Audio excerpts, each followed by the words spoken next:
நிகழும் ஸ்ரீ மங்களகரமான குரோதி ஆண்டு ஏப்ரல் மாதம் 14ஆம் தேதி ஞாயிற்றுக்கிழமை அன்று சஷ்டி திதியில் திருவாதிரை நட்சத்திரத்தில் அதிகண்டம் நாமயோகத்தில் தைதுளம் கரணத்தினில் மிதுன ராசியில் சித்தயோகம் கூடிய நன்னாளில் இந்த மகத்தான சித்திரை தமிழ் வருட புத்தாண்டு பிறக்கிறது. சித்திரை மாத கிரக நிலைகளை பார்க்கும்போது மேச ராசியில் குருவுடன் சூரிய பகவான் உள்ளார். கன்னி ராசியில் கேது பகவானும், மீன ராசியில் புதன், சுக்கிரன், ராகு பகவான் உள்ளனர். கும்பராசியில் சனி பகவானும் செவ்வாய் பகவானும் உள்ளனர். இந்த ஆண்டு சித்திரை மாதத்திலேயே குரு பகவான் 12 ஆண்டுகளுக்கு பிறகு ரிஷபராசிக்கு இடப்பெயர்ச்சி ஆகிறார். 30 ஆண்டுகளுக்கு பிறகு சனி பகவான் மீனராசி சென்று ராகுவுடன் இணைய போகிறார். பிறக்கப் போகும் குரோதி தமிழ் புத்தாண்டில் 2 கிரக உச்சத்தையும் ஒரு நீசபங்க ராஜயோக கிரகத்தையும் தன்னுடைய கோச்சாரமாக கொண்டுள்ளது. சூரியன் குரு இணைவு மிகுந்த நன்மை தரும். ஆனால் ராகு, உச்ச சுக்கிரன், புதன் சேர்க்கை கொஞ்சம் திகிலாக உள்ளது. அதேபோல் சனி செவ்வாய் சேர்க்கையும் நன்மை தருவதாக இல்லை. எனவே இந்த வருடம் நன்மை எவ்வளவு அதிகம் உள்ளதோ அதே அளவு கெடுதலும் உள்ளது. எனவே அவரவர் குடும்ப பெண்களையும், இளைஞர்களையும், குழந்தைகளையும் நீங்கள்தான் பத்திரமாக பார்த்துக் கொள்ள வேண்டும். இதில் ஒன்றை சொல்லியே ஆக வேண்டும். நினைப்பதை நல்ல செயலாக நினையுங்கள். ஏனெனில் கொஞ்சம் கோக்குமாக்கு யோசனை எட்டி பார்க்கும். வேறென்ன, ஒரு துணையை செட்டப் பண்ணலாமா என்று ரொம்ப நாளாக மனதில் ஓடிக்கொண்டே இருக்கும். இந்த மாதிரி விளங்காத யோசனைகள் எல்லாம் வேண்டாம். செல்வம் செல்வாக்கு பெருக, நல்ல நட்பு கிடைக்க, முயற்சிகளில் முன்னேற்றம், வாழ்வின் அபிவிருத்தி என இவை சார்ந்து சிந்தனை செய்யுங்கள். இந்த வருடம் அத்தனையும் நடக்கும். நல்லன எல்லாம் கைகூடி வரும். கன்னி ராசி அன்பர்களே, இந்த புத்தாண்டின் முதல் மாதத்திலேயே பாக்கியஸ்தான குருவாக 9ஆம் வீட்டில் வந்து அமரப்போகிறார் குரு பகவான். குரோதி ஆண்டில் குருவின் பார்வை உங்கள் ராசிக்கு, உங்கள் ராசியின் மீது விழப்போகிறது. சனி பகவானும் 6ஆம் வீட்டில் அமர்ந்து பயணம் செய்வது யோகத்தை தரப்போகிறது. கன்னி ராசிக்காரர்களுக்கு சித்திரை மாதம் முதல் 9ஆம் வீட்டில் வந்து அமரப்போகும் குரு பகவான் பாக்கியங்களை அள்ளித்தரப்போகிறார். பாக்கியஸ்தான குருவினால் அனைத்து பாக்கியங்களும் கிடைக்கும். குருவின் பார்வையால் செய்யும் தொழிலில் முன்னேற்றம் மற்றும் பதவி உயர்வு கிடைக்கும். சமூகத்தில் நல்ல மரியாதை மற்றும் புகழ் கிடைக்கும். நீண்ட நாள் ஆசைகள் நிறைவேறும். குரு பகவானின் பார்வை உங்கள் ராசியின் மீது விழுவதோடு மட்டுமல்லாமல் ராசிக்கு 3 மற்றும் 5ஆம் வீடுகளின் மீதும் விழுகிறது. இதனால் தைரியமும் தன்னம்பிக்கையும் கூடும். இளைய சகோதரர்களின் உதவிகள் கிடைக்கும். குழந்தைகளினால் நன்மைகளும் பூர்வ புண்ணிய சொத்துக்களினால் வருமானமும் கிடைக்கும். குரோதி ஆண்டில் சந்தோஷங்கள் நிறைந்த குரு பெயர்ச்சியாக அமையப்போகிறது. உங்களுக்கு குபேர யோகம் தேடி வரப்போகிறது. அனுபவிக்க தயாராகுங்கள். 6ஆம் வீடான ருண ரோக சத்ருஸ்தானத்தில் சனி பகவான் ஆண்டு முழுவதும் பயணம் செய்கிறார். குடும்ப பிரச்சனை, கடன் பிரச்சனை என கஷ்டங்களை பொறுத்து கொண்டு இருந்தீர்கள். உங்களுக்கு இனி எல்லாம் சுகமே என்பது போல சனி பகவான் நல்லதை தரப்போகிறார். எதிரிகள் பிரச்சனை முடிவுக்கு வரப்போகிறது. சித்திரை முதல் நீங்கள் தொட்டதெல்லாம் பொன்னாகும். கை நிறைய சம்பளத்தில் கன்னி ராசிக்காரர்களுக்கு நல்ல வேலை கிடைக்கும். வேலையில் இருப்பவர்களுக்கு புரமோஷனும் சம்பள உயர்வும் கிடைக்கும். உங்களின் வருமானம் இரட்டிப்பாகும். கடன்களை அடைப்பதற்கான நேரம் வந்துவிட்டது. சொந்த தொழில் செய்பவர்கள் தொழிலை விரிவுபடுத்தலாம். ஆண்டின் இறுதியில் சனி பகவான் 7ஆம் வீட்டிற்கு இடப்பெயர்ச்சி அடைய போவதால் கவலை வேண்டாம்.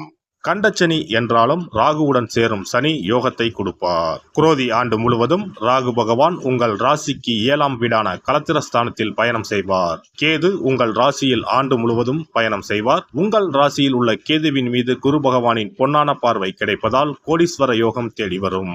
களத்திரஸ்தானம், கூட்டு தொழில் ஸ்தானம், நண்பர்கள் ஸ்தானத்தில் ராகு பயணம் செய்வதால் நீங்கள் செய்யும் வியாபாரம், தொழிலில் வருமானம் அதிகரிக்கும்.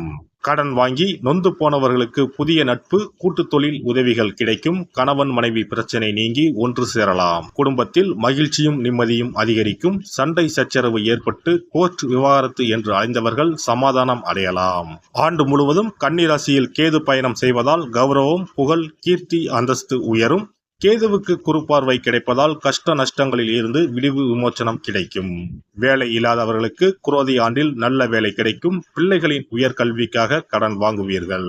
ராகு கேது பெயர்ச்சியால் மாற்றமும் முன்னேற்றமும் வரும்.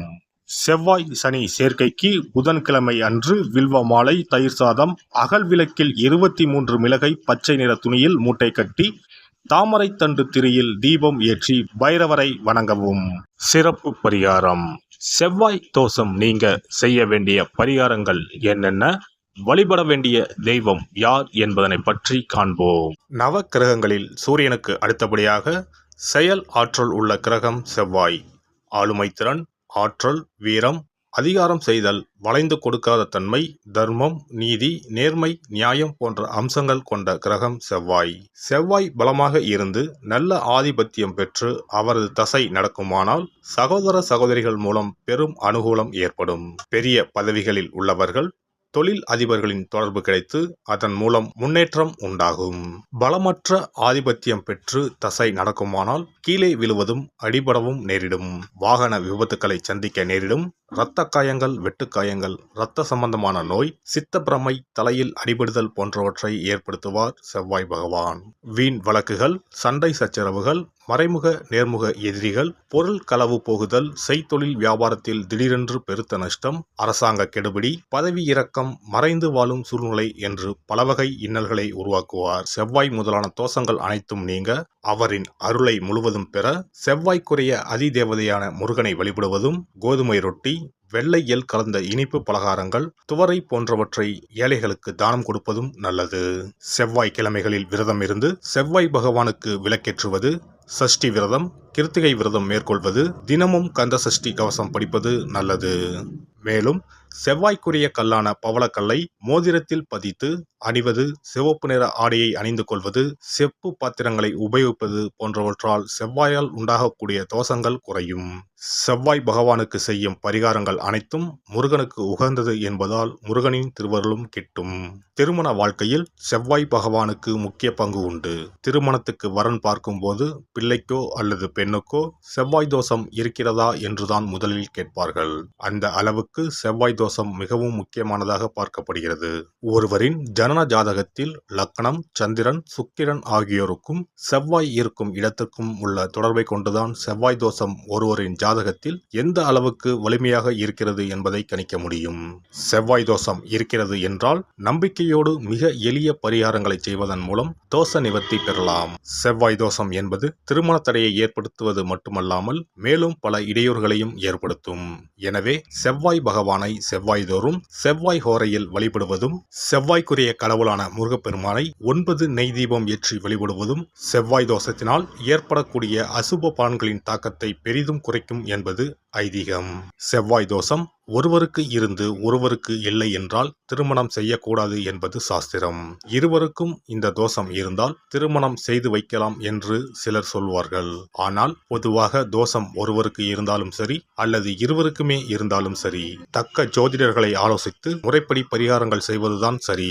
செவ்வாய் தோஷத்தால் திருமண தடை உள்ளவர்கள் வைத்தீஸ்வரன் கோவிலுக்கு வந்து அரசமரத்தடி விநாயகர், ஆதி வைத்தியநாதரை வழிபட்டு ஆலமரத்தை சுற்றி வர வேண்டும். வைத்தியநாத சுவாமி, தையல்நாயகி அம்மன், செவ்வாய்க்கு அதிதேவதையான முருகப்பெருமானை வழிபட வேண்டும். சன்னதியில் உள்ள செவ்வாய் பகவானுக்கு சிகப்பு வஸ்திரம் சாத்தி அபிஷேகம் செய்து பரிகாரம் செய்ய தடைகள் நீங்கும்.